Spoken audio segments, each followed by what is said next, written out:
कृपया निजपदाब्ज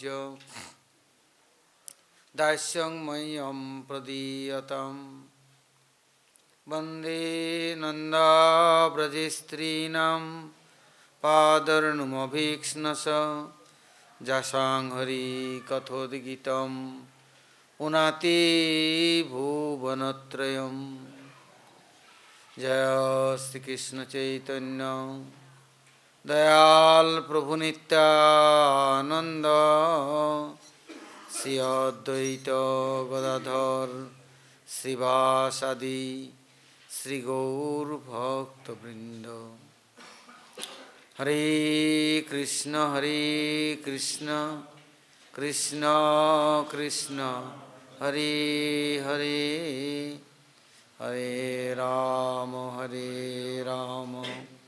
राम राम हरे हरे।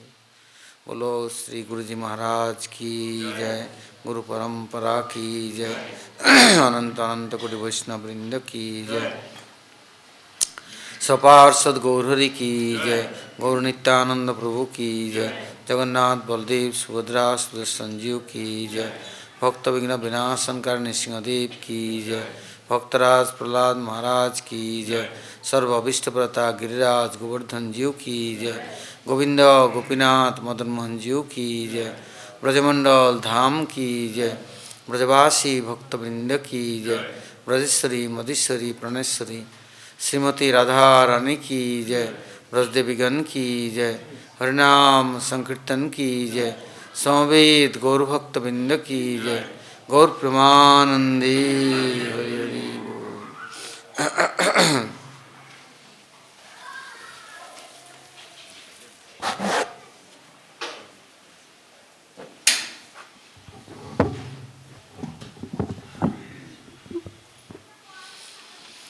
हम लोग अभी तक गुरु वैष्णव का हेतु कृपा से वृंदावन धाम भक्तों के साथ कुछ भगवत भक्तों के गुणावली और महिमा समूह श्रवण कीर्तन करने की प्रयास कर रहे थे और कर रहे हैं, करने की प्रयास करेंगे। इसमें प्रधानंद सरस्वती पाद एवं जितने हमारे महाप्रभु की इच्छा से आचार्य और गौड़ीय गुरुवर्ग रागानुग या रूपानुग आए हैं, उन लोगों ने किस प्रकार से ब्रज की सेवा की, हाँ, और ब्रज के साथ कैसा नित्य संबंध है। तो महाराज जी को शुरू से ही हमारे परम गुरुदेव और उनके जितने परिकर सभी महाराज जी को ये ब्रजमंडल की सेवा का भार दे दिया। उनके उसमें ग्रंथों का प्रकाशन साथ साथ में धाम सेवा और समस्त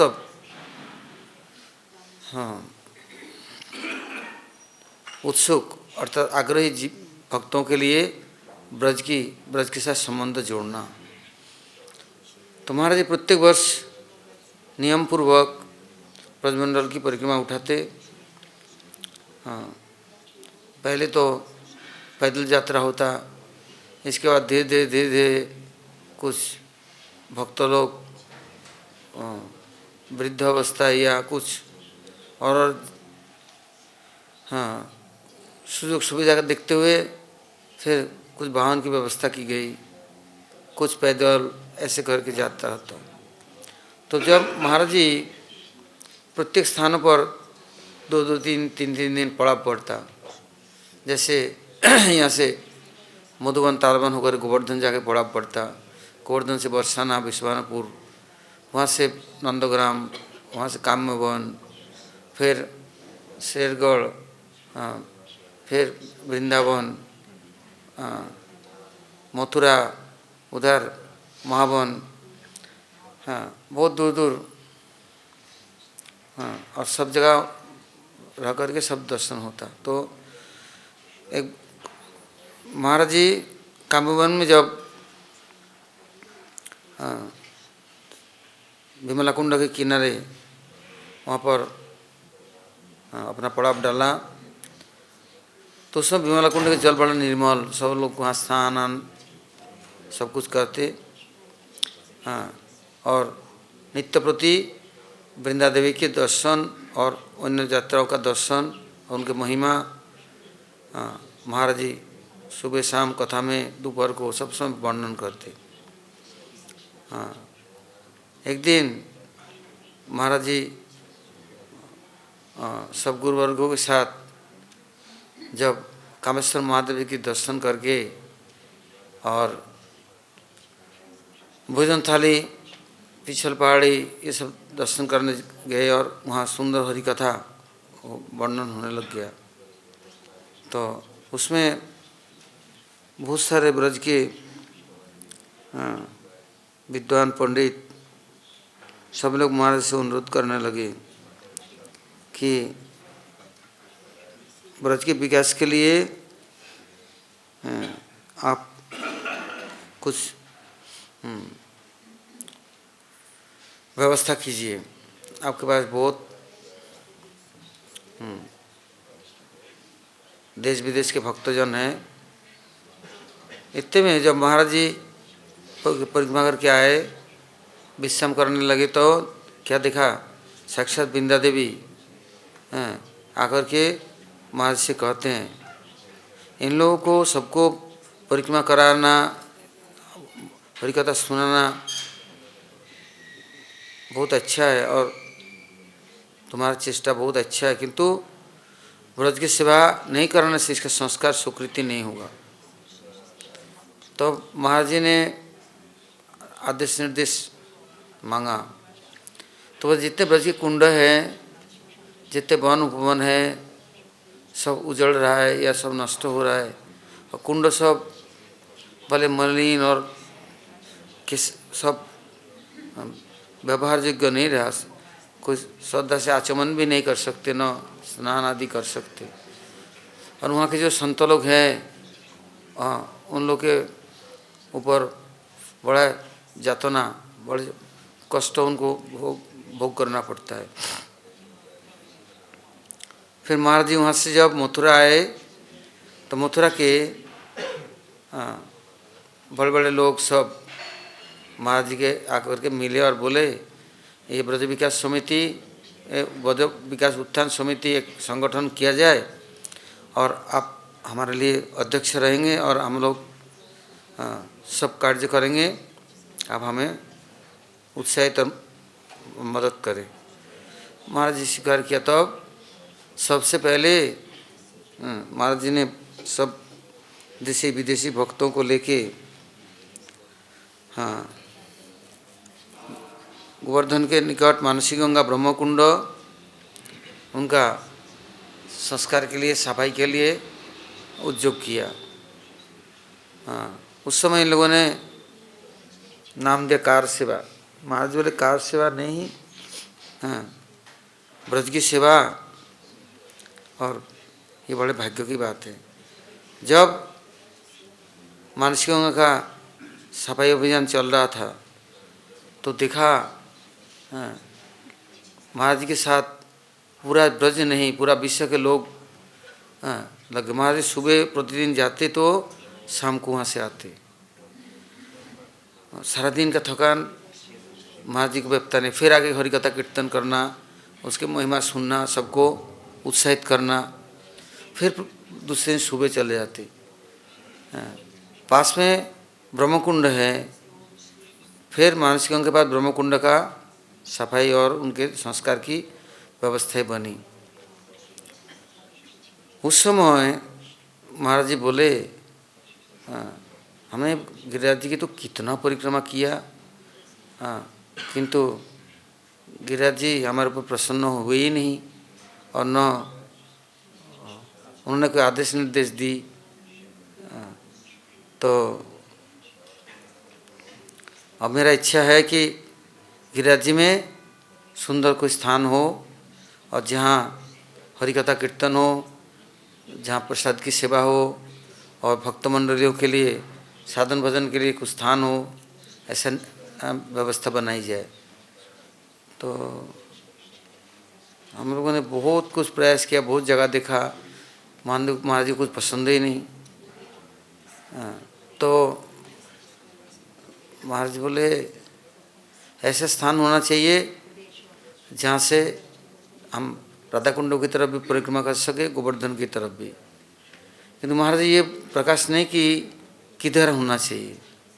तो फिर बहुत देखा, अच्छे अच्छे लोगों ने देने के लिए भी तैयार हुए, महाराज जी लिए नहीं। बोले गोवर्धन से थोड़ा दूर हट के रहना है, और नज़दीक रहने से सामान्य मर्त बुद्धि प्राकृत बुद्धि करेगा, कोई विचार नहीं मानेगा, तो बद्ध जीव अज्ञ जीव नालायक कुछ गिरिराज जी के नज़दीक रहने से कुछ न कुछ गलत काम करेगा। इसे थोड़ा दूर हट के रहना अच्छा है। नहीं तो राधा कुंड में भी बहुत स्थान मिला। हाँ, गोवर्धन में भी कितने लोग, बड़े बड़े लोग, सब ग्वालियर के राजा, छतरपुर के राजा, कितने लोग देने के लिए सब तैयार हुए। महाराज जी ले भी लिया, फिर दे भी दिया दूसरे को। महाराज जी ने स्वीकार नहीं की। फिर बाद में बहुत मुश्किल से महाराज जी बोले, जहाँ मैं 6 महीने रहा और वहाँ रह करके मैंने बहुत साधन किया, वो स्थान बहुत सुंदर है। और गोवर्धन में सभी सिद्ध भूमि है, किंतु वहाँ से राधा कुंड भी नज़दीक है, गिरिराज जी भी नज़दीक है। तो मेरा इच्छा है उस स्थान को यदि संग्रह की जाए। फिर हम लोग उत्साहित हुए, चेष्टा किया हाँ सबके मिलने के लिए। किंतु महाराज जी ने अपने समय में गोवर्धन के जो पांडा थे उनके बच्चों को मथुरा रख करके पढ़ाया लिखाया, नौकरी चाकरी व्यवस्था कर दी। नंदगांव के, गोकुल महावन के और जितने जितने ब्रज के ब्राह्मण देवता है, सबके बच्चे करीब करीब मथुरा में पढ़े, बड़े भी हुए। और आगे तो बाबूलाल शास्त्री के ये दान बिहारी बागीची थी, उनके पुत्र था मुंशी और गोलक डॉक्टर, मदन मोहन मुंशी और गोलक। तो उनको एक को डॉक्टरी पढ़ाया तो एक को लॉ पढ़ाया। किंतु वो महाराज जी इतना मानते थे, गुरु से अधिक ही मानते थे। किंतु काल के प्रभाव से वो दोनों ही पर चले गए। तो बाबूलाल शास्त्री थे, उनके अथाह संपत्ति, गोवर्धन में आधे संपत्ति से ऊपर उन्हीं की थी। राजा ने सब कुछ उनको दे दिया था, मानसी गंगा जितने जमीन संपत्ति, राजा ने उनको तो चांदी के सिक्के से तोल करके हैं उनके वजन से उनको पूरा दान किया। कितने कितने उनकी महिमा। प्रभुपाद श्री ठाकुर आए तो बाबूलाल शास्त्री के वासी ठहरे और उन्होंने स्वागत किया। इसके बाद हमारे परम गुरु महाराज जी के समय तक उनका बहुत लंबे उम्र है, बड़े दिव्य दर्शन, बड़े सुंदर स्वस्थ। पुत्र चले गए तो इनको शोक नहीं, मोह नहीं। फिर नाती भी जवान हो गया, उसको भी राष्ट्रपति पुरस्कार मिला। हाँ, इतना पढ़ाई में बढ़िया था, वो भी वहीं ख़त्म हो गया। तो अब एक बहू ग्वालियर में, एक बहू गोवर्धन में, और उनके एक के एक लड़की है, एक के एक लड़की है, और कोई है भी नहीं। हाँ, किसी समय बड़ा उत्थान होता है, फिर पतन होने लग जाता है, तो कुछ पता भी नहीं चलता। फिर भी बाबूलाल शास्त्री बड़े मजबूत। तो हम लोग, मैं विशेषकर गुरु महाराज के आदेश से गया, तो उनसे अनुरोध किया कि आपके जो ये बगीची है, यदि आप देते हैं तो महाराज जी के लिए इच्छा है कि वहाँ पर आश्रम बनाएंगे और आपका ही चिरकाल सब कुछ रहेगा, बना रहेगा। बोले मेरा तो समय पूरा हो गया, उम्र बहुत हो गया, बच्चों को संभालना था, वो भी नहीं रहा, नाती भी नहीं रहे, बहुएँ हैं, उनसे बात करो। तो हम बहुओं से बात किया। बहुओं ने भी महाराज जी से हरिनाम टरिनाम ले चुका था, एकादशी वगैरह सब करती थी, किंतु कर्म के फल को कौन मिटाए। तो हम प्रार्थना की तो उन लोगों ने स्वीकार किया। बोले देखो महाराज जी आश्रम बनाएंगे, हम बहुत अहोभाग्य है, किंतु हमारे बच्चे हैं, इन लोगों के भविष्य के लिए कुछ चाहिए हमें। महाराज से बोलो कुछ दे देंगे। तो मैंने महाराज जी से पूछा, बोले पूछो क्या चाहते हैं। तो बोले ये 31 रन वाला हमें 50 लाख दे रहा है, महाराज जी कुछ दे दे हमें भी, हमें 50 न दे कुछ दे दे। फिर बोला तो महाराज जी बोले बोल दो 40 ले ले, 2 जने 20-20 लाख ले लेंगे तो उनके बच्चों का शादी हो जाएगा, हाँ बड़े होते होते। फिर मैंने बोला तो लोग बोले गुरुजी के लिए हम माना नहीं करते, और गुरुजी का भजन स्थान है, सुंदर बगीचा था और सुंदर चारदीवारी सब कुछ, मकान भी था, नीचे 2 कमरे ऊपर 2 कमरे, बड़ा सुहावना, बड़े सुंदर, एकदम पार्क, घास, जंगल, बड़ा सुंदर, फूलों के इतना पेड़। तो महाराज जी बहुत खुश हुए जब बात आई रजिस्ट्री की। तो महाराज जी बोले तुम लोग जाना, तुम लोगों ने देखा हमारे पास तो एक भी पैसा नहीं है, तुम लोग करो व्यवस्था। भारी हम कहाँ से करेंगे, क्या करेंगे। बोले मैं तो काल का भी भिखारी, आज का भी भिखारी, मैं कभी एक पैसा रखा नहीं, हमें मालूम नहीं, और तुम लोग व्यवस्था करो।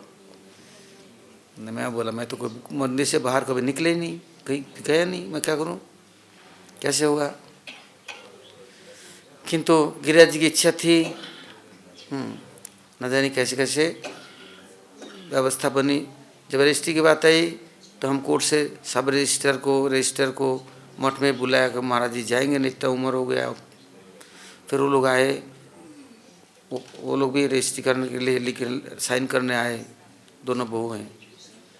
तो उस समय उन लोगों ने जब लिखा पढ़ी हो गई, पैसा ऐसा दे दिया, फिर गुरुजी को बोले ये 1-1 लाख रुपये हम प्रणामी आपको देते हैं, और फिर 38 लाख में सौदा हो गया, कर लिया। अब जब वहाँ गए और गुरुजी की इच्छा पूरा हो गया, आश्रम तैयार होने जा रहा है, बहुत सुंदर। उस समय महाराज को याद आया कि वृंदा देवी का जो आदेश है, इन भक्तों को पहले सेवा में नियुक्त करना है। फिर महाराज जी ने बरसाने में विश्वानुखोर और भजन थाली में क्षीरसागर और इधर राधा कुंड, श्याम कुंड की, ललिता कुंड, सुरभि कुंड। उस समय महाराज जी देश विदेश भी जाते तो 4 महीना करीब करीब चतुर्मास में ब्रज में रहते। उसमें भी कभी जम्मू कश्मीर जाते, जम्मू जाते, कभी बॉम्बे प्रोग्राम में, सब समय प्रचार में बाहर रहते। कि तो राधाष्टमी, जन्माष्टमी, गुरु पूर्णिमा मथुरा में, गोवर्धन में, वृंदावन में 3 दिन अवश्य विराजमान रहते। तो जब गोवर्धन में महाराज थे उस समय त्रिविक्रम महाराज पधार गए थे 2002 में या 3 में। उस समय मेरे गुरु महाराज भी अस्तलीला कर रहे थे, तो किसी बोलते नहीं थे। उस समय कुछ ऐसे ही अव्यवस्था बनी, महाराज को उस बार नवद्वीप धाम परिक्रमा में जाना नहीं थी, माना कर दिया। बोले आप अकेले आएंगे किंतु आपके अनुयायी कोई नहीं आएगा।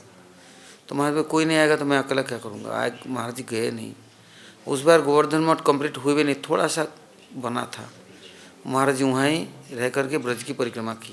बोले आज मैं 60 साल नवद्वीप की परिक्रमा की, कितना दुखी हुए। बोले मेरे को अगले साल जैसे भी हो नवद्वीप परिक्रमा करना है और व्यवस्था बनानी है। फिर महाराज जी ने ब्रज की सेवा समस्त भक्त मंडली को लेके फिर संस्कार करना शुरू कर दी। इधर जो जो भक्तजनों ने ये सेवा किया है उन लोगों की अनुभूति वही बतला सकते हैं। कैसे दिन रात करके सेवा किया, जो कि कभी इतना सभी मेहनत करने वाले नहीं हैं, उन लोगों ने दिन रात कैसे सेवा की। तो फिर जब महाराज जी की इच्छा हुई नवद्वीप में कैसे बोले कि मैं गुरु महाराज से दूर नहीं जाऊंगा और गंगा जी से दूर नहीं जाऊंगा और रेलवे स्टेशन बस स्टैंड से दूर नहीं तो गरीब और सब तो तीर्थयात्री आते हैं, उन लोग कैसे दूर दूर जाएंगे। फिर हमने अनुरोध किया कि मायापुर में वहाँ चलो, बोले नहीं। हमारा गुरु महाराज जी ने माना किया, प्रभुपाद जी के साथ होड़ नहीं करना है। फिर बोले हमें तो नवद्वीप में रहेंगे। बड़ा मुश्किल, कुछ हो नहीं रहा है। तो महाराज बोले नित्यानंद प्रभु से प्रार्थना करो, धाम स्वरूप है, वो व्यवस्था करेंगे। मैंने बोला मेरा क्यों सुनेंगे, आप अपना आदेश निर्देश दो या प्रार्थना करो, मैं आप जानो। फिर महाराज जी क्या बोले, महाराज जी उस समय दिल्ली में, मैं उनसे मिलने गया तो क्या बोले, जाओ अभी जाके वहाँ रहो, कैसे भी व्यवस्था बनाओ। किंतु व्यवस्था तो शहर के अंदर में जगह कहाँ है, कोई जगह नहीं है। और नवद्वीप पहले से आज नहीं, वो महाप्रभु के समय से ही, उसके पहले से ही, क्योंकि गौड़ के राजधानी था, वहाँ पर बल्लाल सेन, लक्ष्मण सेन, एक से एक सब राजा सम्राट हुए। फिर कृष्णचंद्र राजा हुए, कितने राज घराना और कितने बड़े बड़े महल और सभी भक्तों के आवास निवास स्थान है, मंदिर आश्रम है। मैं बोला पुराना कोई आश्रम ले लूँ, बोले इतने छोटे जगह में क्या होगा, अब कैसे हो। तो फिर मेरे को बार बार बोलने लगे तुम नित्यानंद प्रभु से प्रार्थना करो। तो मैंने देखा नित्यानंद प्रकाश तो मेरे गुरु महाराज प्रभुपाद जी के अंतिम शिष्य और उनके अनुयायी। तो मैं गुरु महाराज जी के पास चला गया, वहाँ जाकर के गुरु महाराज से प्रार्थना की कि महाराज जी की इच्छा है कि कुछ आश्रम के लिए जगह चाहिए। तो महाराज जी बोलो, महाराज जी जहाँ रहेंगे मैं भी वहीं रहूँगा, मैं महाराज जी छोड़ करके नहीं रह सकता हूँ, मैं यहाँ नहीं रहूँगा। तो अगर आप बोलो फिर किधर दिखना है, बोले गुरु महाराज बोले देखो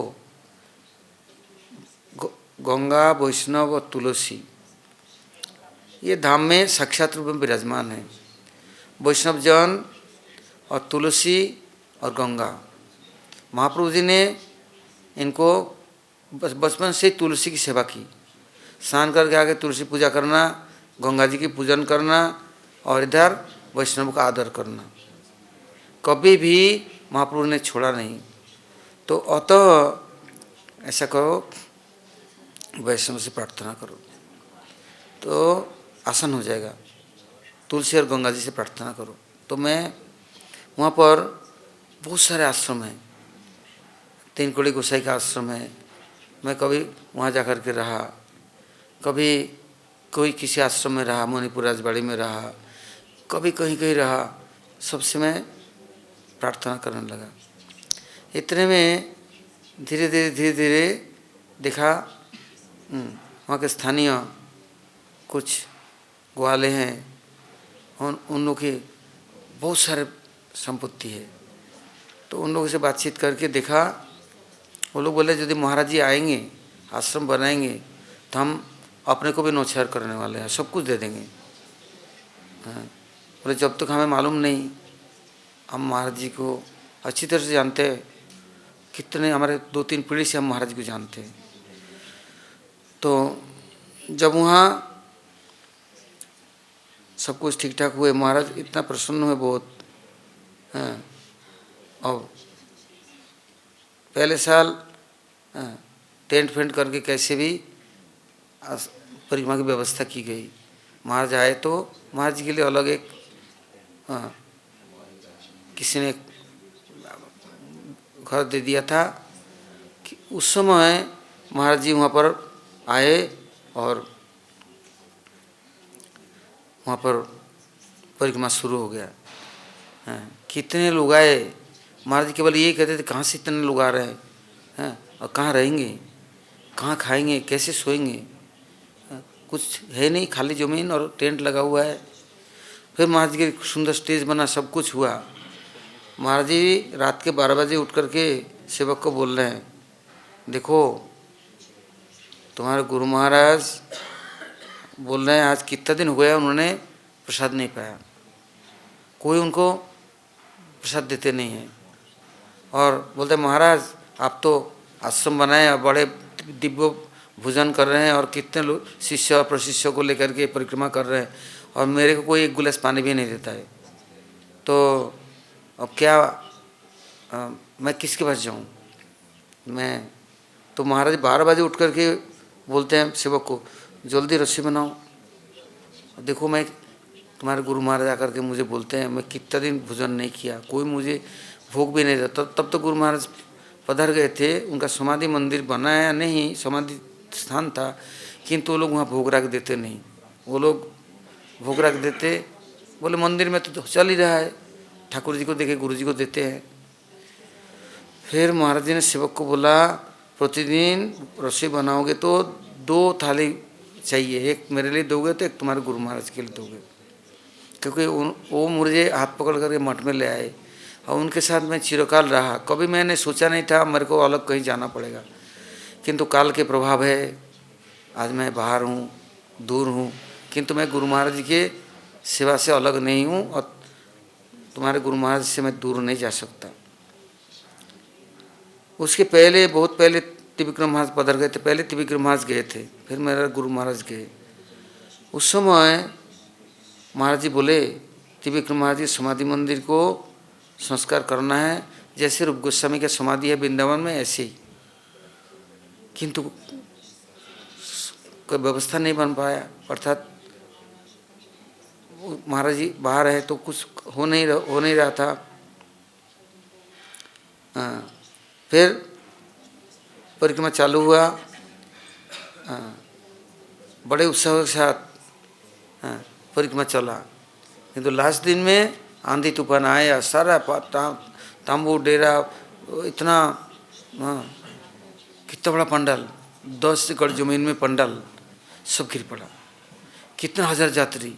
किंतु कैसे, मैं उस समय 2-3 किलोमीटर दूर में रहता था भक्तों को लेके, और महाराज जी अलग मकान में, और ये पंडाल पूरा गिर पड़ा, इतना बड़ा स्टेज सब जब गिर पड़ा, तब बोले देखो ये पापी पाप का फल भोग रहा है, दुनिया और मटोरा ताली बजा रहा है, नाच रहा है उल्टा पुल्टा, किंतु सारा पंडाल इतना मोटा मोटा बल्ली 20-30 फुट की बल्ली सब गिरा, और सारे यात्री उसके पंडाल के नीचे तंबू के नीचे सब दब गए। पानी कितना, आंधी तूफान कितना, चारों तरफ से लोग आया, तंबू टम्बू काट फाट करके सबको बाहर निकाला, किंतु किसी को इतना खरोच भी नहीं आया, चोट भी नहीं आया, किसी को कुछ भी नहीं हुआ। तुरंत महाराज जी बाहर आए, आकर के सब लोग को गंवारों ने ले लिया अपने अपने जगह पर, सब रहे। इसके बाद महाराज जी सुबह फिर परिक्रमा चला, इतना कीच है पानी है माना किया, किंतु उसमें क्या हुआ, ठाकुर जी के जो घर है, भंडार है, रसोई है, ये नष्ट नहीं हुआ। उसमें 200 क्विंटल चावल है, कितना ठाकुर जी की, वो उसमें कुछ नहीं बिगड़ा। फिर रात को भी रसोई बना, फिर लोगों को खिलाया गया है ले करके बाहर में, किंतु बरसात हो गया, ठंडा है, किंतु सारे नवद्वीप धामवासियों ने कंबल देना, कितनी व्यवस्थाएं की है। इसके बाद महाराज जी बोले अगले साल तक पूरा जातियों के लिए व्यवस्था अच्छा बनना है और मंदिर बनना है, सब व्यवस्था होनी है। तो अगले साल तक तो सब कुछ कंप्लीट हो गया, कुछ बाकी नहीं रहा। तो महाराज जी कहते देखो धामेश्वर महाप्रभु नित्यानंद प्रभु यदि किसी को आश्रय देते हैं तो वही रक्षा करने वाले और वही व्यवस्था बनाने वाले सब कुछ, और कितना यात्री हैं परिक्रमा करने वाला। फिर महाराज जी सबको निमंत्रण दे दिया ब्रजमंडल परिक्रमा की। जब ब्रजमंडल में परिक्रमा में आए उस समय जगह जगह पर जब यात्रा ठहरता, महाराज जी सबको लेके और दर्शन के लिए जाते। जैसे नंदगांव में टेर कदम है और वहाँ भांडीर वन में भांडीर पट है। सब स्थान के संस्कार के लिए महाराज जी ने सब अपना जिम्मेदारी दे दी कि ये सेवा आपको करनी है, ये आपको करने है। ब्रज में ऐसा कोई स्थान नहीं है जिसके संस्कार के लिए महाराज जी ने चेष्टा नहीं की और व्यवस्था नहीं बनाई सुंदर सुचारू रूप से। फिर महाराज जी ने नवद्वीप धाम में जैसे फुलिया शांतिपुर है, जहाँ हरिदास ठाकुर जी के गुफा है, जहाँ पर हरिदास ठाकुर भजन करते थे। अद्वितीय भवन है। उधर काटवा में जोगाई मादाई के समाधि पीठ है। महाप्रभु के संन्यास क्षेत्र है, जाजीग्राम, श्रीखंड, जितने द्वादश गोपाल सृष्टिमंतों के स्थान है। फिर वहाँ पर महाराज जी मन मन सोचते थे, कभी कभी आलोचना करते थे, यहाँ का भी संस्कार सुंदर रूप से होना चाहिए, किंतु यदि सेवक नहीं है, कोई देखभाल करने वाला नहीं है, तो सब उजड़े हुए हैं, सब नष्ट हो जाएगा। इसके लिए महाराज जी जा कर के वहाँ एक एक स्थानों में सुंदर सुंदर हरि कथा और वहाँ की महिमा कीर्तन करने लगे। उससे क्या हुआ, समस्त लोग एकत्रित हो गया। महाराज जी ने उन लोगों के अंदर में उत्साह दे करके और सेवा का भार दिया कि मैं सब समय के लिए आप लोगों को मदद करूँगा। जैसे नकुल ब्रह्मचारी के श्रीपाठ था, वो जगह का नाम है नंदग्राम प्यारे नगर, स्थान का नाम ही है। बागनापाड़ा जानवा ठाकुर रानी के स्थान है, कृष्ण कानाई बलाई और गोपेश्वर महादेव। ऐसे स्थान पर लुप्त प्राय था। हाँ, वहाँ आज भी जाएंगे तो मेरे गुरु महाराज के नाम, महाराज जी के नाम विशाल बोर्डों में सब लगे हुए हैं। महाराज जी ने उसको जब संस्कार करने लगे तब नकुल ब्रह्मचारी की में महाप्रभु आविष्ट होते थे। तो एक दिन शिवानंद सेन कहते हैं, नकुल ब्रह्मचारी में यदि महाप्रभु आविष्ट होते हैं, महाप्रभु ने कहा था कि मैं और 3 जगह में मैं जन्म लूँगा, आविर्भूत होऊंगा। तो कहाँ, जो लोग नाम कीर्तन करेंगे तो उनके जीवा में मैं आविर्भूत होऊंगा, नाम के रूप में मैं विराजमान रहूँगा। और यदि भक्त लोग ऐसे होंगे, पूरा मेरे लिए समर्पण कर दिया है, उनके शरीर में मैं आविष्ट हो जाऊँगा। और छोची माँ के लिए कहा, जहाँ आप प्रसाद बनाएंगे, मेरे को बुलाएंगे, मैं जरूर आके रोज़ दिन प्रसाद पाऊँगा। कोई भक्त यदि मेरे लिए कुछ समर्पण करते हैं तो मैं उसको स्वीकार करूँगा। तो शिवानंद सेन वहाँ पर नकुल ब्रह्मचारी के हजारों लाखों लोगों की भीड़ होता है, रोज़ दिन दर्शन के लिए आते। महाप्रभु उनके शरीर में आकर के आविष्ट होते हैं। शिवानंद सेन बोले ठीक है, मैं देखता हूँ महाप्रभु आते कि नहीं। यदि नकुल ब्रह्मचारी ये कह सकते हैं कि मैं कौन सा मंत्र जप करता हूँ, और ये कह सकते हैं कि मैं उनके दर्शन के लिए आया और मेरे को यदि सबके बीच में बुलाए तो मैं जानूँगा। तो उनके बहुत प्रश्नों लेकर के आकर के बहुत दूर एक जगह छिप गए। तो नकुल ब्रह्मचारी उससे आविष्ट हैं, कीर्तन करते करते करते ऐसे आविष्ट हो जाते, महाप्रभु उनके शरीर में आकर के प्रवेश करता। तो बोलने लगे, देखो शिवानंद सेन आया हुआ है और वो मुझे परीक्षा करना चाहता है, बहुत दूर में छिपे हुए हैं, उसको बुलाओ। और फिर क्या बोलने लगे, और शिवानंद सेन आया तो बोले, ओ तुम गौरगोपाल मंत्र का जप करते हो ना। हाँ, उस समय हमारे संप्रदाय में जितना दीक्षाएँ होती थी केवल कृष्ण मंत्र से, गौर मंत्र किसी को मालूम भी नहीं था। एक अद्वैताचार्य के सुपुत्र अच्युतानंद प्रभु महाप्रभु के मंत्र का जप करते थे, कीर्तन और ध्यान करते थे। किसी एक समय अच्युतानंद प्रभु बहुत छोटे बालक और उनके माता सीता देवी गंगा स्नान के लिए गई। अर्चन करके भोग राग लगाएंगे मदन गोपाल का, जगन्नाथ का, तो फल फूल रख गए। आके देखा अच्युतानंद सब फल खा लिए, मीठे पेटे सब खा लिया। बोलते देख मैं भोग के लिए रखा, अर्चन पूजा करे भोग लगाऊंगी, और तुमने पहले ही खा लिया सब। कितना अन्याय, तुम्हारे पिताजी आएंगे ना, देखना तुम्हारे ऊपर कितना शासन होगा। तो क्यों तुम गई गंगा जी वर्षों तक नहाती रहेगी, किससे बात करती रहेगी, और गोपाल भूखे बैठे रहेंगे, ऐसे कोई होता है? तो क्या किया, मैंने सब पूजा वूजा करके भोग लगा दिया, और भोग लगाकर उनको खिलाया, और मैंने भी खाया, और जितने भक्त लोग आए सबको बांट दिया। बोला अच्छा, तो तुम्हारा मंत्र तंत्र नहीं, दीक्षा नहीं, कुछ नहीं, तो कैसे तुमने भोग लगाया, कौन से मंत्र से? बोले कैसे दीक्षा नहीं है, मेरे पास मंत्र है, दीक्षा है। हाँ, बोले किसने दिया दीक्षा, कहाँ से दीक्षा लिया, मंत्र किसने बताया? बोले अंतर्यामी परमात्मा सबके गुरु हैं। 5 प्रकार के गुरु होते हैं।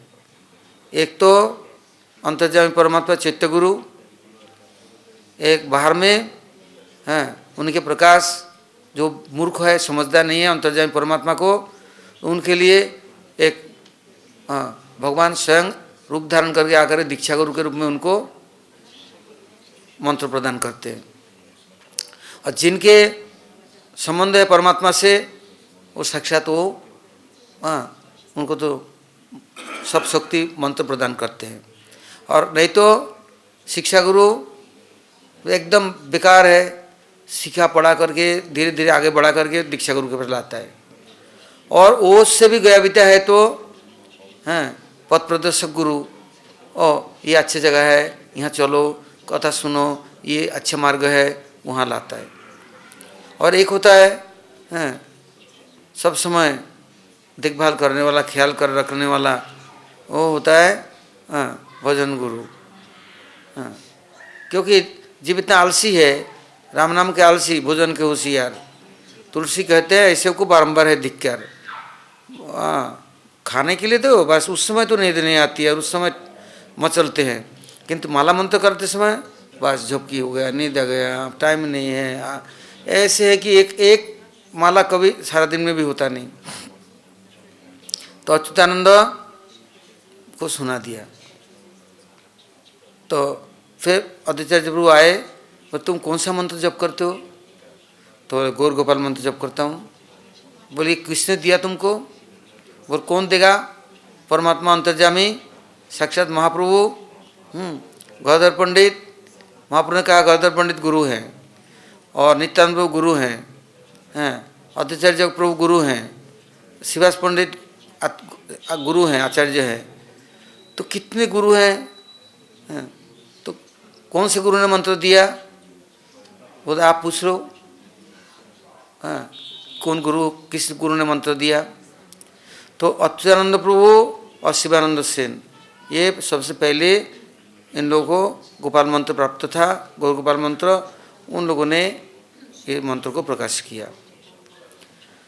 तो हमारे गुरु महाराज जी ने नकुल ब्रह्मचारी का श्रीपाठ जब संस्कार करने लगे या महाराज जी को भार दे दिया, तो वहाँ पर सभी संप्रदाय के साधु संत वैष्णव भक्तों के लिए सब दिन रहना, प्रसाद, सबकी व्यवस्था है। वहाँ के गांव के लोग बड़े प्रेमी हैं, कैसे भी साधु संत आ जाए, कीर्तन हरि कथा, बहुत बड़ा जगह है। आज भी जैसे शांतिपुर में अद्वैत पाठ में इतना विशाल जगह है कि यदि 1 लाख लोग भी आ जाए तो कुछ भी मालूम नहीं पड़े।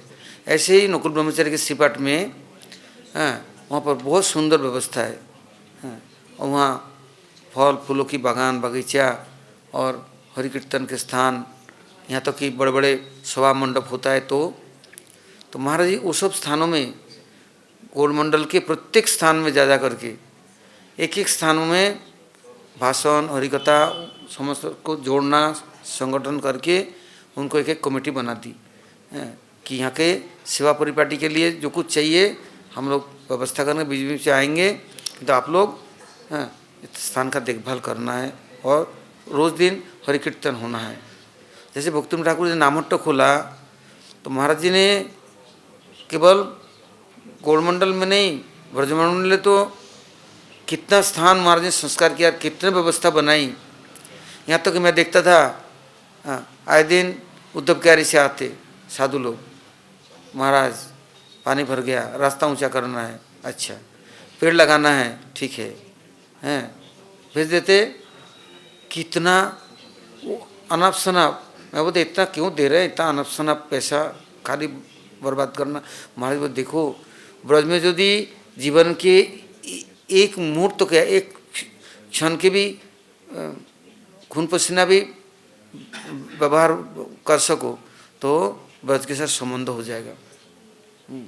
मेरे गुरु महाराज ये वृंदावन परिक्रमा मार्ग में ये गोपीनाथ भवन से थोड़ा आगे जाते ही हमारा गोपीनाथ गोड़े मठ, उसके सामने आज भी 2 पीपल का पेड़ है। तो गुरु महाराज जी ने अपने हाथ से उसको लगाया और परिक्रमा मार्ग में सब जगह में कहते थे देखो ब्रज की सेवा कौन करते, वृंदा देवी। और वृंदा देवी ऐसे ब्रज को सजाया जो कि ब्रजराज कृष्ण स्वयं सब वन वन में भ्रमण करते थे और वहाँ जाके बड़े प्रसन्न होते थे देख देख करके कैसे वृंदा देवी का वृंदावन है। और वृंदावन में आकर के केवल भोग करने के लिए नहीं आना है। यदि वृंदावन में सेवा नहीं किया तो वृंदावन में किससे आया? यहाँ पर केवल ऐशमौज करने के लिए कोठी बनाया, हवेली बनाया और बस अपना बिजनेस चालू कर दिया, अपना ऐशमौज करना, भोग करना। गुरु महाराज त्रिविक्रम महाराज बड़े सख्त हैं, वो लोग खुद चल चल करके केवल पेड़ पौधे लगाना नहीं, कुंडों का संस्कार नहीं है, जगह जगह पर जैसे हम लोग महाराज के साथ जाते खैरा खदीर वन, वो पास में अजनोक है, ऐसे सुंदर सुंदर हरिकथा और कीर्तन वहाँ पर समस्त गांव के लोग इकट्ठा होते। फिर महाराज जी कथा कीर्तन और उनके ये सब जैसे कि उनके प्राण संचार हो गया। वो लोग महाराज जी मट्ठा गुड़ ये रोटी व्यवस्था करते। महाराज बोले मैं ब्रज के टुकड़ा से मैं बड़ा हुआ हूँ, पाला हूँ, अभी सबको पालता हूँ, किंतु हम केवल टुकड़ा खाने नहीं आया, हमको सेवा करने आए। वो महावन में किशनपुरा कृष्ण के मामा का घर था। अभी भी वहाँ 4 घर है, ज़्यादा नहीं, किंतु कितना सब्जी कितना खेती होता है। और जब मथुरा मठ में हम थे, हम देखते थे, वहाँ से हमारे एक संत वहाँ भजन करते थे, बस वो गाड़ी भर भर के सब्जियाँ ला कर भर देते। और महाराज जी साल में एक बार जब परिक्रमा जाते देखते वो लोग कितना स्वागत करते। अब महाराज जी वहाँ रह के इतना हरिकथा इतना सुंदर उन लोगों को कथा सुनाते कि आप ब्रज में रहते जन्म लिया, कहते जीवन सार्थक करी करो परोपकार। आप लोग साधु संतों की सेवा करते स्वाभाविक वृत्ति है, किंतु हम लोग आकर के यदि ब्रज के ब्रजवासियों की से पूजा करवाया और भोग करा तो क्या दुर्दशा होगा। आए थे हरिभजन को, उठन लगे कपास, आए ब्रज में कुछ साधन भजन करने और सेवा करने, किंतु हम सेवा करने लग गए, ऐसा नहीं। इसलिए महाराज जी जहाँ भी कोई कार्यक्रम होता, महाराज जी बोलते देखो हम देश विदेश जाते हैं, लोग मुझे यदि कुछ प्रणामी देते हैं या कुछ देते हैं, ये ब्रह्मचारियों के लिए नहीं है, मठ मंदिर वाले के लिए नहीं है, भोग करने के लिए नहीं है। बोले तुम लोग ब्रज के टुकड़ा माधुकरी करोगे और उसी से अपना निर्वाह करोगे, ये सब चीज़ तुम्हारे लिए नहीं है। मैं ब्रजवासियों के ब्रज की सेवा के लिए, धामवासियों की सेवा के लिए नियुक्त करूँगा, ग्रंथ छापने के लिए मैं उसमें काम में लगाऊंगा। तो फिर महाराज जी गोल मंडल में से क्षेत्र मंडल में हरिदास ठाकुर जी के समाधि से लेकर के सिद्धबकुल वहाँ हरिदास ठाकुर जी की जीवनी महाराज जी ने सबसे पहले प्रकाशन की, हिंदी में अंग्रेजी में यहाँ पर ब्रजमंडल परिक्रमा का प्रकाशन किया। नवद्वीप धाम में नवद्वीप धाम परिक्रमा ग्रंथ के रूप में पहले प्रकाशन की, फिर भक्तों को भेजा जगह जगह पर। क्षेत्रमंडल में भी ऐसा कोई स्थान नहीं है जहाँ महाराज जी ने सेवा नहीं की। जबकि हमारा सन 76 में नीलाचल गौड़ी मठ प्रकाशित हुए, सातलौरिया मठ के पास में हरिदास ठाकुर समाधि के एकदम पीछे। तब गुरु महाराज सब लोग आए, विशाल समारोह उत्सव होगा। तो गुरु महाराज जी को गोपीनाथ जी कहते हैं, देख मैं आज 500 साल से यहाँ बैठा हूँ, और मेरे पहनने के लिए कपड़ा नहीं है, सब फटे पुराने, और हमारे यहाँ भोगराग नहीं है, और तुम लोग कितने बड़े बड़े मठ मंदिर बना रहे हो, कितना बड़ा उत्सव कर रहे हो। तो गुरु महाराज ने दूसरे दिन सुबह उठ कर के जितना कपड़ा आया था, ठाकुर जी के नए नए श्रृंगार जेवर आया, जो कुछ आया सब कुछ लेकर के महाराज जी को लेकर के जाके गोपीनाथ को दे दिया।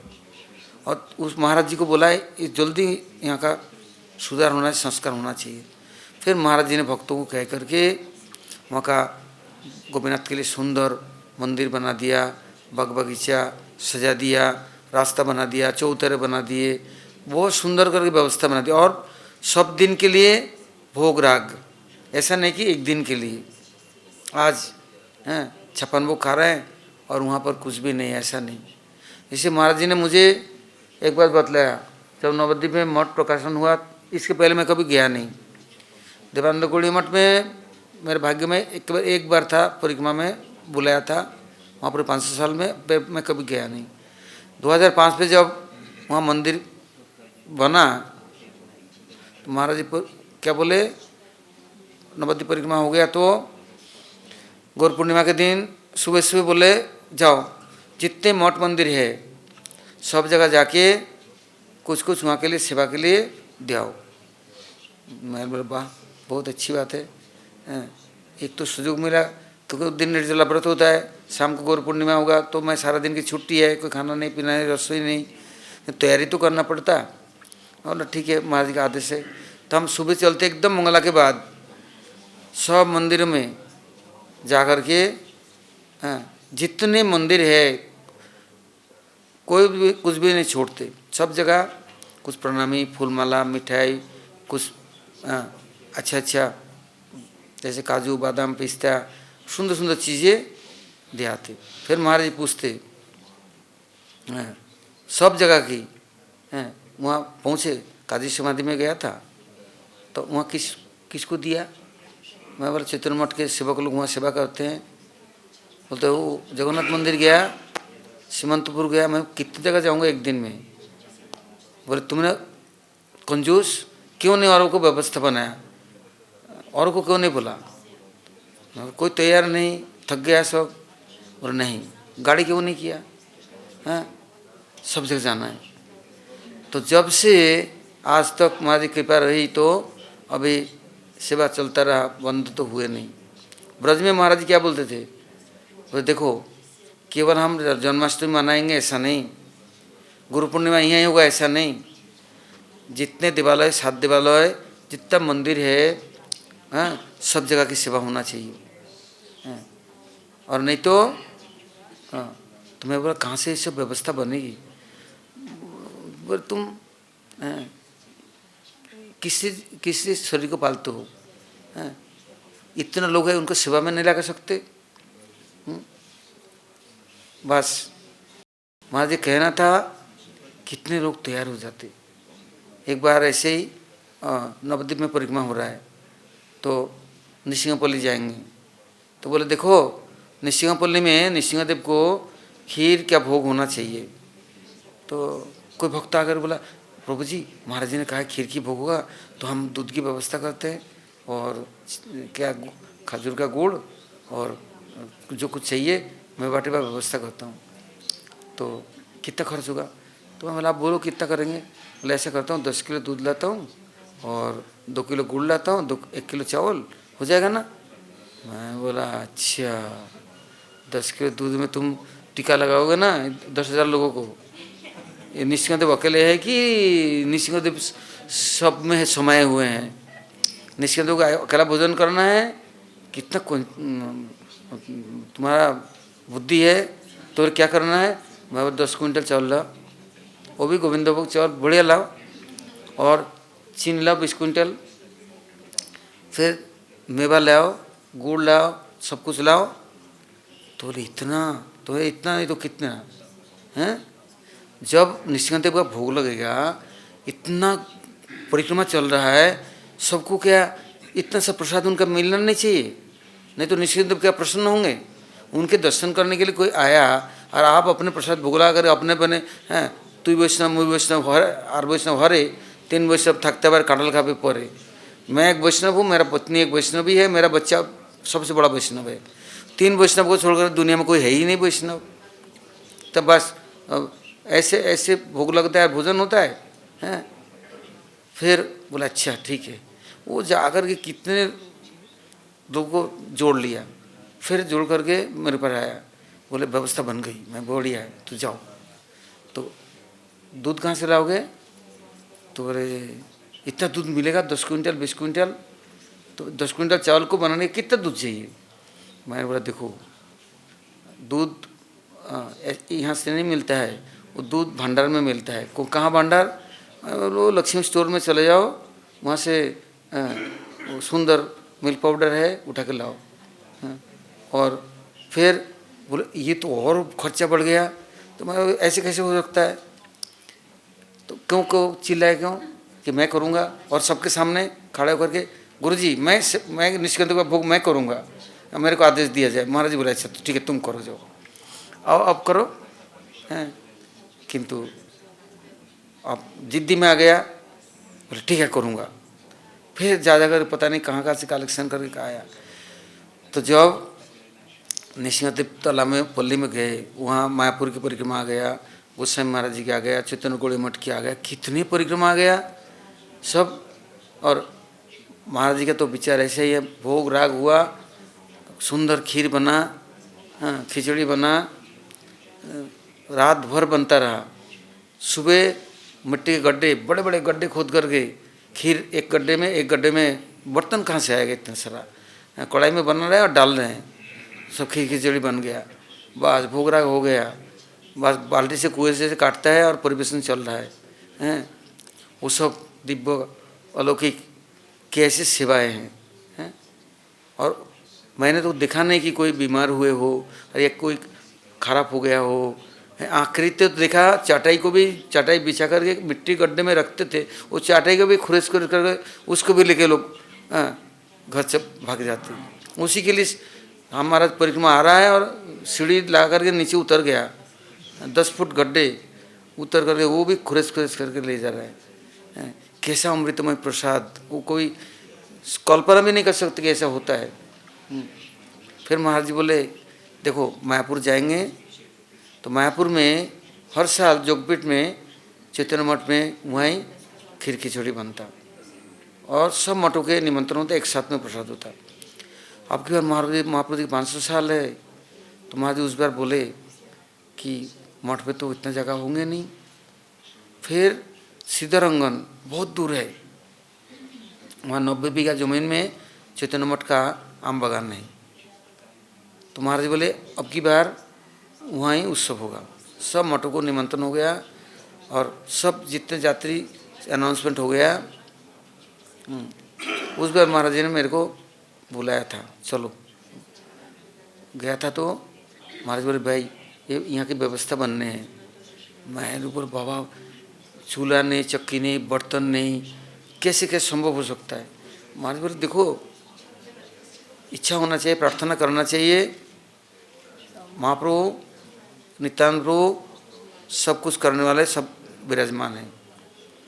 आखिरी में वहाँ देखा सीधारंगन में कैसा उत्सव हुआ, किंतु वहाँ के अच्छा है, बस खीर खिचड़ी हो जाए तो और कुछ चाहिए नहीं है।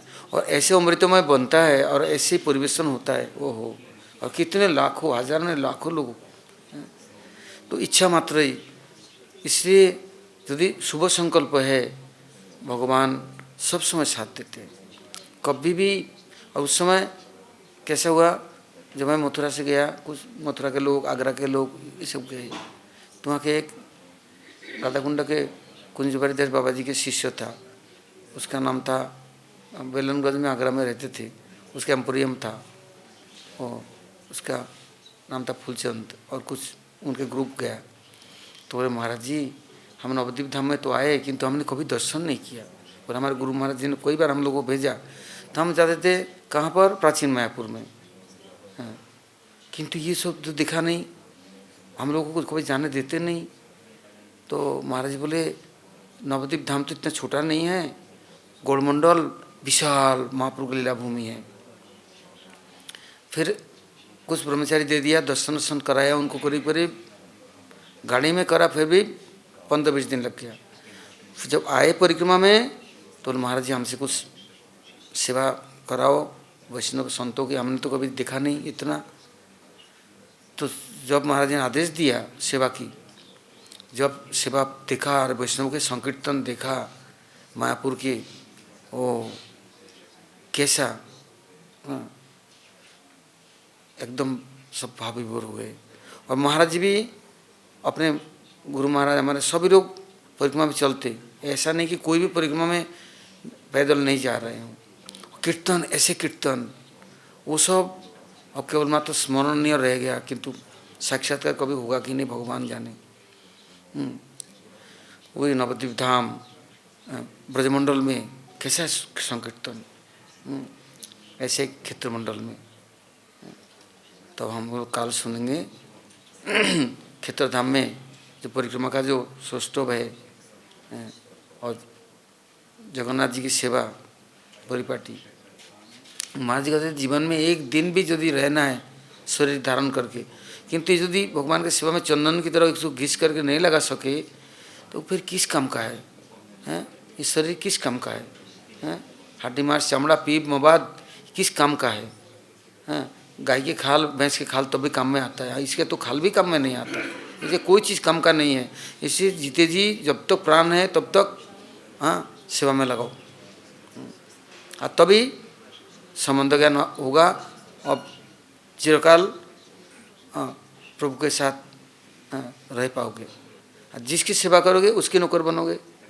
यदि प्रभु की सेवा करेंगे तो प्रभु के नौकर बनेंगे और प्रभु के प्यार मिलेगा, और दुनिया की सेवा करेंगे दुनिया अपने गुलामी में लगा के रखेगा, और दुनिया जिस दिन नहीं कर पाएंगे वो जूते पड़ेंगे, गाली गलौज मान अपमान और तिरस्कार। किंतु प्रभु तो ऐसा नहीं है, प्रभु ऐसा नहीं करते। प्रभु कितना दयालु हैं, कितना कृपा करते, कितना स्नेह करते, कैसे पालते हैं। तो ये सब उन लोगों के साथ यदि नहीं होता ना तो कभी भूल करके भी समझ भी नहीं सकते, कभी कोई समझाने वाला नहीं और कोई ऐसा जुग तो करने वाला भी नहीं था। भजन तो बहुत लोग करते हैं, चमड़ी और दमड़ी में फंसे रहते हैं, निकल ही नहीं पाता, बस उस चार देवरी के अंदर में फंसे रहते हैं। इससे गुरुवर्गों से प्रार्थना करते हैं कि मैं महाराज से प्रार्थना करता, महाराज जी अब तो आप हमें अपने लगा के रखते सेवा, बाद में क्या होगा? और अच्छा तुम्हें विश्वास नहीं है कि हम है नित्यकाल रहेंगे और सभी नित्यकाल रहेगा, भगवान नित्यकाल है, भगवान में भी विश्वास नहीं है। तो वो लोग तो नित्यकाल है, किंतु कैसे होगा? यदि हम उनके आदेश निर्देश पालन करते हैं, सब समय यदि सेवा में संलग्न रहते हैं तब अनुभव होगा, नहीं तो कुछ अनुभव नहीं होगा। तो कल पूर्णिमा है, कृष्ण के पुष्पाभिषेक यात्रा है, तो कल हवन हवन होगा। नियम तो है कल कृष्ण को फूलों के सेज में बिठा करके यशोदा माता क्या करती थी, चारों तरफ से अंगूठी जला करके और घी गरम करती और मालिश करती और उनको गरम कपड़ा पहनाते और कहते अब तो गोचरण में नहीं जाएगा। बोले नहीं जाऊंगा, अच्छा ठीक है। तो यशोदा माता बोले ठीक है। सुबह उठ करके जब चल देते, बोले इतना ठंडा है, बोले तेरे लिए मम्मी मैया ऐसा कर बाटी और चूरमा दे दे, ये खाने से ना शरीर में गर्म ही आएगा। और क्या देगा? हाँ, बोले तू लड्डू बना दे, मैं खाऊंगा ना, गर्मी आ जाएगी। हाँ, फिर जसोदा माता सुंदर मिट्टी के बर्तनों में चारों तरफ कपड़े लिपटा करके, हैं, उसमें चूरमा, गरम गरम चूरमा रख देते। नौकरों को बोलते जाओ, तुम आज कृष्ण कौन से वन में जाएंगे, मैं दोपहरिया को उधर प्रसाद भेजूंगा। और कृष्ण के पुष्पाभिषेक यात्रा कुछ दिन पहले गया, उड़न षष्ठी। उस दिन जगन्नाथ जी कपड़ा पहनते हैं, कितने दिन के लिए? उड़न षष्ठी को कपड़ा पहना, बसंत पंचमी को उतारेंगे, उतारेंगे ही नहीं। और एक नहीं, उसको घोड़ बोलते हैं, 7 कपड़ा चढ़ता है, एक नीचे, उसके ऊपर एक, उसके ऊपर एक, उसके ऊपर एक, उसके ऊपर एक करते करते घोड़, खाली मुखारबिंद इतना सा दिखाई देगा, नाक टाक सब ढक देंगे। ऐसे जगन्नाथपुरी में जितने मंदिर है, सब मंदिर, सब देवालय में, चाहे हनुमान हो, चाहे काली दुर्गा हो, चाहे कोई मंदिर, सब में बस ऐसे कपड़े से सब ढक देंगे। ये बसंत पंचमी को खुलेगा, इसके पहले खुलेगा ही नहीं। स्नान टान, वो उनके छोटे चल विग्रह है उनका होगा, किंतु बड़े जगन्नाथ जी स्नान टान कुछ नहीं। खाएंगे क्या? खिचड़ी। अब 1 महीना क्या खा रहे हैं? दूध से जसोदा माता खिचड़ी बनाएगी, पानी नहीं डालेगी, चना दाल दूध से उबलेगा, चावल डालेगा और मेवा डालेंगे, चीनी बहुत हल्का थोड़ा सा देंगे, इतना सा थोड़ा, तो गुड़ देंगे, ज़्यादा गुड़ ही देते हैं। और नहीं तो पोड़ पिठा बनेगा गुड़ का, हाँ, इतने मोटे मोटे, इतना बड़ा बड़ा, अभी इतने लोग तो केक बोलते हैं। वहाँ चूल्हे के अंदर में रसोई बनने के बाद फिर पत्ता बिछा करके, केले का पत्ता, और बर्तनों में लिपटा करके और रख करके, और दूसरा बर्तन ढक करके चूल्हे बंद करके रख देंगे। सुबह इतना मोटा मोटा हो जाएगा और फूल के सुंदर, उसको मेवा क्या क्या उसके अंदर भरेंगे। और तो इस महीना पूरा अभी नंदगांव में, बरसना में, राधा वल्लभ में, आज देख राधा वल्लभ का प्रसाद आया, पत्तल आया, इतना सारा। तो मैं देख रहा था क्या क्या भोग लगता है। तो वही खिचड़ी का भोग होगा 1 महीना, किंतु पानी से नहीं है, पानी से दाल नहीं पकता है, और दूध से। और फिर कृष्ण गोचरण में जाएंगे। जगन्नाथ जी में भी 1 महीना, जगन्नाथ जी, क्योंकि लक्ष्मी जी अब कहाँ गई? बिहार गई, बाप के घर 1 महीना के लिए जाती है। जिस दिन पूछ शुरू होगा उस दिन जाएंगे, संक्रांत को लौट के आएंगे। जगन्नाथ जी बोलते हैं लक्ष्मी तो है नहीं, मेरा मैया बूढ़ी, बड़ी बूढ़ी है, जो बना दे वही खुश। कृष्ण बलदेव कहते भाई जो मिले सोई खुश, इससे जसोदा माता खिचड़ी बनाती है, हाँ, और कृष्ण बलदेव बड़ा खुशी से खाते हैं। हाँ, इसकी तो महिमा ऐसा है, चौबे के घर में तो चौबेन तो दातुन करती थी, दातुन के उल्टे तरफ से खिचड़ी चलाती और बना के दे देते थाली में, दोनों भैया मदना सदना खा रहे, मस्ती कर रहे। तो संक्रांति के दिन लक्ष्मी जी लौट के आएगी, उस दिन तक खिचड़ी खाएंगे। हाँ, तो कभी कभी नंदगांव से खिचड़ी आता, कभी बरसाना से आता, कभी यहाँ राधा वल्लभ जी से और मंदिरों से। तो ठाकुर जी इस समय, हाँ, बस गरम गरम बाटी चूरमा। तो काल पुष्पाभिषेक यात्रा में सनातन गोस्वामी हरिभक्तिलास में लिखते हैं, ओहो ब्रज का रंग ही बदल जाता है, कैसे भोगराग। ऐसे महाराज जी बोलते हैं देखो पूड़ी बनाना है, कैसे पूड़ी बनेगा? खोए में आटा मलो, आटा में खोआ नहीं डालना है, खोए में जितना आटा मल सकते मलो, उसमें थोड़ा सा हल्का नमक दो, जीरा दो, हाँ, और उसको, हाँ, पूड़ी सेको, नहीं तो परोठा बनाओ, नहीं तो रोटी बनाओ, हैं। और दूध को ऐसे केसर डाल करके, मेवा पिस्ता डाल करके गाढ़ा बनाना है। हर बार तो जाड़े में 2 महीना दूध चलता था, अब की बार मैंने देखा नहीं, नहीं तो हर साल तो हमारे बड़े बड़े अतिरथी, महारथी, सारथी सबरे, मैं करूँगा दूध सेवा, मैं करूँगा। 2 महीने ही जाड़े में जरूर सुबह शाम दूध का भोग ठाकुर जी का होता। तो मैं देखता था कैसे दूध गाढ़ा, और ठाकुर जी के लिए, और उनके लिए एक मोदक बनता है, सब मेवा दी करी और गरम केसर कस्तूरी, कभी कभी इतना सा आता है 5,000 रुपये की, उसमें वो लोग देते एक एक इतना लंबा पतला इतना छोटा, 5,000 रुपये से इतना नोखन में उठा करके थोड़ा लेके दूध पी लिया बस, ज़रूरत नहीं कोई कपड़ा पहनने की। उसमें कस्तूरी केसर एक से एक, तो ये सब चीज़ सेवा में सब जाते हैं। ममता है, आत्मवत सेवा है, ऐसा नहीं कि केवल दिखावा। लोगों को दिखा करके हमने ढिंडोरा पीट करके सड़क में जाके कुछ बांटे आया, इधर भगवान के लिए ठन ठन ठन गोपाल, कुछ नहीं। ऐसा नहीं, जैसे बाहर ऐसे भीतर। हाँ, अंतरे बाहरे समव्यवहार व्यवहार अमानी मानद हबु। हाँ, बस बाहर भीतर एक सा होना चाहिए। लोग के सामने ढिंडोरा पीट दिया आजकल तो इतना से काम करते हैं, तुरंत बोलते बटन दबा देने से दुनिया लोग देख लेता है हम क्या कर रहे हैं, किंतु अंदर में कालापन है, उसको निकाल के दिखाना मैं कैसे गंदा हूँ, तब न जाने। वो नहीं, उसको छिपा कर ढक करके रख करके बाहर में हम दुनिया को दिखाएंगे हैं सज धज करके, ऐसा नहीं। भगवान की सेवा नित्य सेवा है। तो जगन्नाथपुरी में जैसे सेवा चलता है ठीक ऐसे ही ब्रज की सेवा होता है, ऐसे ही नवद्वीप धाम में। नवद्वीप धाम में गोविंदवाड़ी है, आज भी जाएंगे तो देखेंगे कैसे सेवा होता है हैं, एक एक मंदिर में आश्रम में। तभी तो भगवान प्रसन्न है। जयपुर में गोविंद देव के मंदिर है, तो आप किसी एक समय, अब तो देरी बहुत हो गया, काल सुनेंगे हैं कैसे गोविंद देव की सेवा होता है। तो महाराज जी वहाँ भी जाते थे बीच बीच में, तो वहाँ ही मंदिर में ही हरिकथा बोलते हैं। वो लोग वहाँ के गोसाई लोग महाराज जी व्यवस्था कर देते। मेरे गुरु महाराज अंतिम समय बोले मैं गोविंद देव में ही रहूँगा, मैं कहीं बाहर जाऊँगा ही नहीं, अंतिम मैं ही है रहूँगा। गोविंद देव ने विशाल भवन दे दी, बहुत सुंदर, आज भी है, किंतु समिति वाले ने रहने नहीं दिया, सोसाइटी ने ज़बरदस्ती लाया। उस दिन से गुरु महाराज ने सबसे बोलना ही छोड़ दी, किसी से नहीं बोलते, और न चुपचाप रहते, शांत। ऐसे तो कभी हो ही नहीं सकता, देखा नहीं कभी, धीर स्थिर, बस कभी न खाने के लिए न पीने के लिए, न बोलना, कुछ नहीं। 2 साल रहे तो 2 साल में एक शब्द भी नहीं बोले। तो ऐसे गोविंद देव जी की जो सेवा होता है, कैसे सेवा है, ये सब कल सुनेंगे।